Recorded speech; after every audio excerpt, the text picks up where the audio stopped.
Hello and welcome to the 2020 rental update for the Lodge at the Mountain Village. I'm Kelly Kowalski, Vice President of Marketing. I've been with All Seasons Resort Lodging since July of 2008. I don't think I've met many of you in person. Hopefully we can change that at some point in the future. We know that this has been kind of a tough year, but we still wanted to give you an update on revenue, where we ended up, some predictions for 2021, talk about marketing strategy, and some operational changes. Hi, everyone. This is Matt Little. I am the Vice President of Park City. I oversee operations as well as revenue and pricing distribution strategies for the company. I've been with All Seasons for 6 years. Most of that time has been spent on the revenue side of All Seasons, but with a staff change this summer, I now oversee operations as well. I want to jump in and let's talk about revenue for 2020. No surprise, it was a challenging year for us all. As we all know, the mountains shut down in March, which led to a Park City-wide shutdown of lodging in April and into the middle part of May. As the summer started to come on, and we actually started to see a little bit of demand pick up for travel into Park City, the city actually stopped issuing special event permits, which led to a lot of major events that traditionally take place during the summer, which helped drive lodging and room nights into the market. Those special event permits were all canceled or declined, which impacted the summer even more than just the regular travel restrictions that were taking place throughout the country. So as we look at how the summer ended up, as well as the first part of the fall, June and July occupancy were behind last year, which shouldn't come as a surprise based upon the restrictions that were taking place, as well as all the events that were canceled. We did start to see travel come back into the market August, September, and October.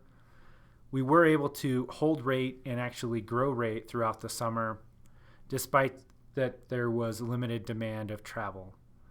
And as we look at the season as a whole, or 2020 as a whole, if we take the total revenue for Lodge at Mountain Village and we divide that number by the number of units in our rental program, the average unit for Lodge at Mountain Village would have made $24,333.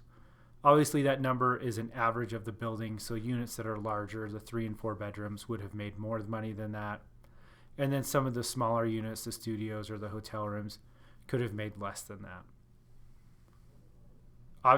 Obviously, not the best year that we've had if we go back into the prior years and see what the unit average has been. But considering where we were and the challenges that we faced, we're excited with what we were able to produce this summer. Kelly's going to take a look at what's coming up as far as the challenges we continue to face as we get into 2021. Thanks, Matt. So we're just going to spend a couple minutes talking about some of the potential hurdles that we'll see as the ski season continues to shape up. Most of you are probably aware by now that there are some changes to how ski areas are operating.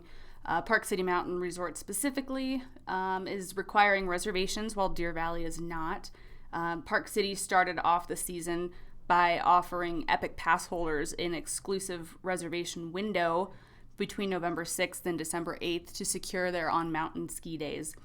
At this point, as of yesterday, December 8th, the non-pass holder window opened, so anyone who's looking to travel and ski just a few days and not purchase a pass is now able to start booking those ski days. Because of some of this uncertainty, we do expect that the booking window, so the days prior to arrival, is going to be shorter, and Matt will get into that a little bit later when we talk about pace for the upcoming season. Other travel issues that we are seeing are with international travel restrictions. A lot of these areas, especially from Europe and China, we do see those travelers coming in the winter to ski. This year, actually, European ski resorts don't even know for sure if they'll be opening. So, if there's some pent-up demand there at those resorts, we're not, at this point, going to be able to welcome those skiers to Park City due to these restrictions. So, things could change, but this is where we are now. And one other pretty big change that we're facing is Sundance Film Festival is shrinking from 11 to 7 days and will become a mostly online event. So typically, Park City is seeing close to $200 million in economic impact from the festival. The majority of that is from lodging visitors. So with that change, there's only going to be one venue, and they'll have a capacity of 25 patrons at these screenings. So it's really, at this point, we're not expecting much for that event, which is a bummer for us. But in future years, the nice thing about having your unit in our rental program is that we are partnered with the Sundance Institute and host volunteers and staff, which always brings us some nice occupancy in January. And if you've been following local news, such as the Park Record, there's a lot of mixed messages out there in general about what the season's going to look like. And it's very mixed. So, November 2nd, another local property manager shared that they saw a huge slew of cancellations for Christmas and the forecast of 33% drop in occupancy. Park City Area Lodging Association, about a week later, predicted a 20% decrease over the ski season.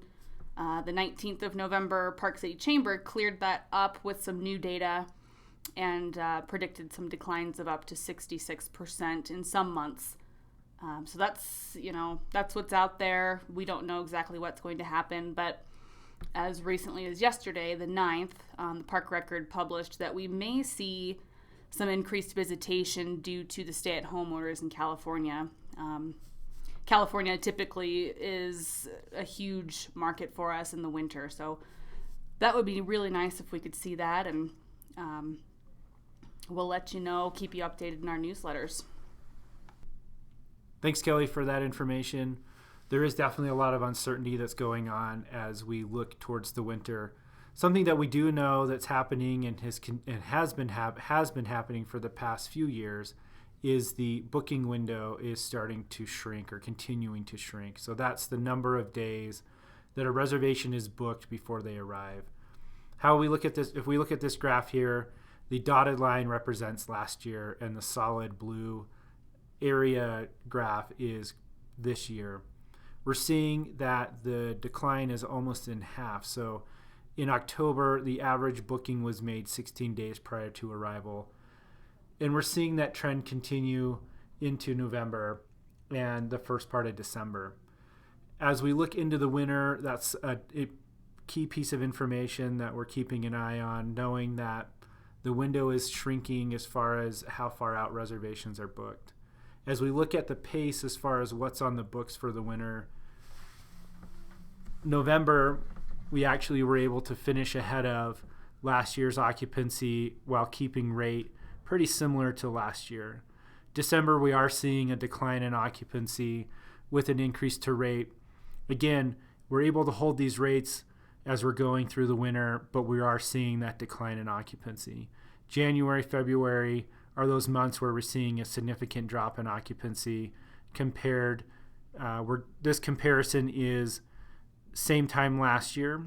So this is a true pace as far as what was on the books today versus what was on the books for this day last year. So January, February again is where we're seeing those declines in occupancy, but we are actually seeing that we're able to hold rate. We have been moving rate, testing to see if there's demand at a different price point, but we're not seeing that demand at any price level, and so we're trying to keep rate price similar or above where we were last year. As we look at the market to see how the market is pacing and where the lodge stacks up against the market, December, we're down 7%, the market is down 18%, and this is an occupancy change. January, we're down 75% to last year. The market is currently pacing at 66%. As Kelly mentioned earlier, we typically have a large contribution from the actual Sundance Institute. With the Institute not taking place, that variance in our occupancy is greater than the market, as at this point last year we would have had a significant increase to rooms or bookings from the Sundance Institute into January. We anticipate being able to close that gap, though, to the market. February, we're pacing up to the market. We're down 56%. The market is down 59%. We're actually seeing strong growth in March, up 62%, while the market is pacing down 51%. So as you look at the winter months, All Seasons is pacing down 19%, while the market is down 49%. I'm going to turn it back over to Kelly, who's going to give us a marketing update, and then I'll go back in and talk about some changes that we've made to operations. Okay, let's talk about some of the fun stuff that we are working on and how we're adapting to changing times for the season. Most importantly, we know that we need to set the right expectation up front. We sent out a survey in April or May, to all of our past guests and included all of our homeowners as well to find out, what's going to be important to you when you start traveling again. And the most important thing for people at that time, and continues to be, is that we are sharing how we're keeping people safe with our cleaning strategies, disinfecting, how we're protecting our staff. So we're doing that by continuing to update our website, keeping all of the local health ordinances updated, and also doing the same thing on our OTA websites like Expedia and Booking.com. Those two sites in particular are placing a huge emphasis on the cleanliness and safety procedures that lodging properties are taking. So the more you keep your listings updated, the higher you're going to rank. And for that final touch, before each guest arrival, we have one of our housekeeping supervisors go through and make sure that our staff has done what we're promising. So leaving this enhanced cleaning protocols checklist behind and signing off, saying that we have paid attention to those high touch areas, things are disinfected and safe. So if you are staying with us this winter, you will definitely see that in your room. And just as important as what we say, it's who we're saying it to. This year, more than ever, repeat guests are going to be the key for us. We're seeing in surveys that the majority of people traveling this year are planning on going somewhere where they've stayed before. So we have that repeat guest list of ours that we're able to target and encourage them to book their lodging. And something a little new to us for winter is seeing those locals wanting to stay in Park City. So we're targeting that drive market. So that's anyone who's within about a 300-mile radius. That's typically our summer customer. But we have seen from October to today a 46% increase in web traffic from Utah locals. And of course, timing is also important. As we shared before, those reservation windows for reserving your ski days were key for us. And now, since everything is open, we're able to monitor that availability for those ski days and align our offers with that. So far, we're not really seeing days fill up, except for some upcoming weekends and the beginning of Christmas week. But beyond that, January, February, and March are still open for those skiers. So that's some good news for us. And one thing to note is that Vail has not shared that on-mountain capacity with us, so we don't know for sure what it's going to be. But, at the end of the day, we're monitoring trends, keeping an eye on what's going on in the market so we can adjust and adapt our strategies for whatever comes next. And now I'll hand you back to Matt, who's going to talk about some exciting new things in the world of operations. Thanks, Kelly. I just want to expand upon the letter that Alan sent over the summer, as well as the information that was provided in the newsletter that you all received in November. We made some changes this summer to our staffing, which most of you are aware of. Gary Gregg is no longer with All Seasons Resort Lodging, and Tom Overson, who had been the vice president of operations for the company, is now focusing his efforts and time at Fort Marcy in Santa Fe, New Mexico, and our property in San Diego. This summer, we realized as business slowed down and we had to adjust our staffing that there were some gaps that had been forming over the past several years in unit cleanliness as well as general maintenance to properties. which is what precipitated the changes that we made this summer with Gary and Tom. So as we looked at where we should be and where we wanted to go, we decided to roll our housekeeping departments, our maintenance departments, and our front desk departments into one single department, where in the past those had been 5 separate departments or one department at each one of those properties. So Julia, who most of you know, is now our Director of Guest Services. Her team oversees the front desk and is the main interaction that our guests have, or that guests have with All Seasons. Her team also answers the phone, so it serves as the PBX system for our company. Lizette is our Director of Maintenance. We've called that now Property Services because it goes just beyond having techs go into your unit. Her team is also responsible for doing the quality standard inspections, as well as being able to help and assist in unit upgrades. Shamara is our Director of Housekeeping and has really made significant improvements on how we approach the cleaning standards to every unit in the program.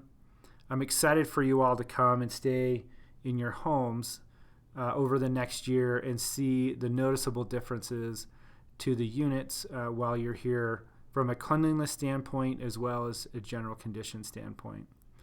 The last person on this slide is Kate Miller. Kate isn't new in her position, but I did want to reintroduce her to you all. Kate is our homeowner liaison who is responsible for answering any questions that you may have from an owner statement perspective, getting access to your owner's portal, as well as assisting in any reservations that you may need to make for your unit.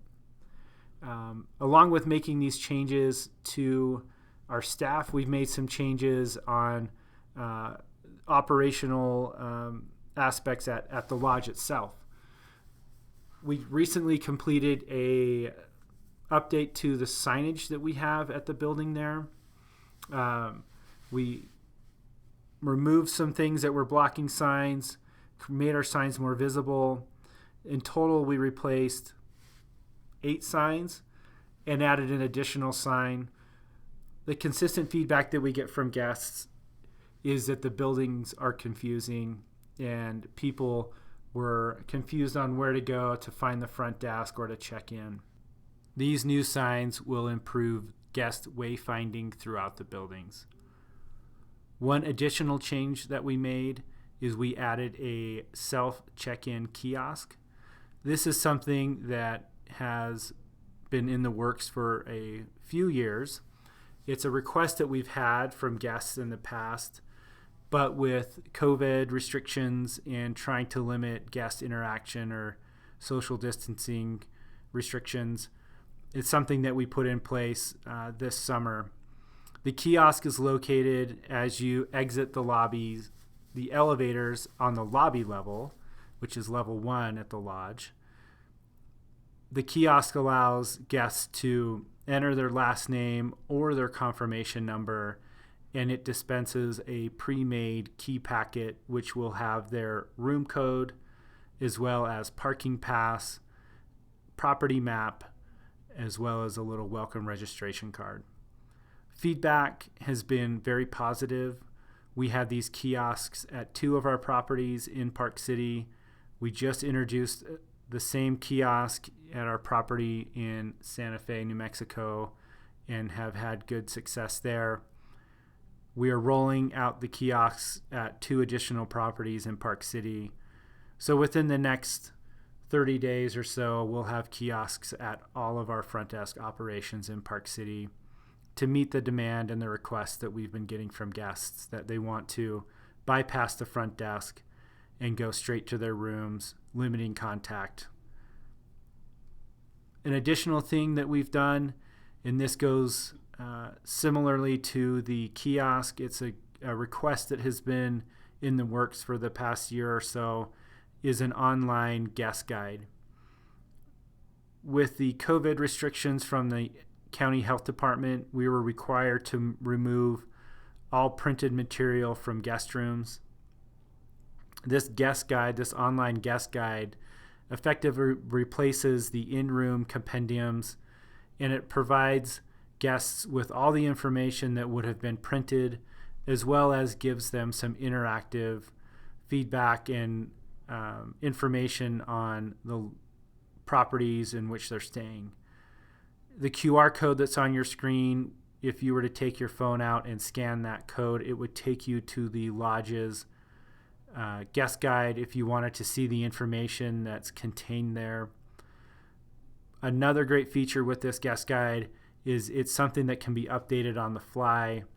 If something needed to be changed, or if there was a change in our operation or policy, that's something that we could make in real time. Thank you all. We appreciate you all. Thank you for being part of our rental program. Feel free to reach out with any questions. We're happy to help. And we'll include our contact information when this goes out. So thanks again for trusting us with your homes, and have a great winter.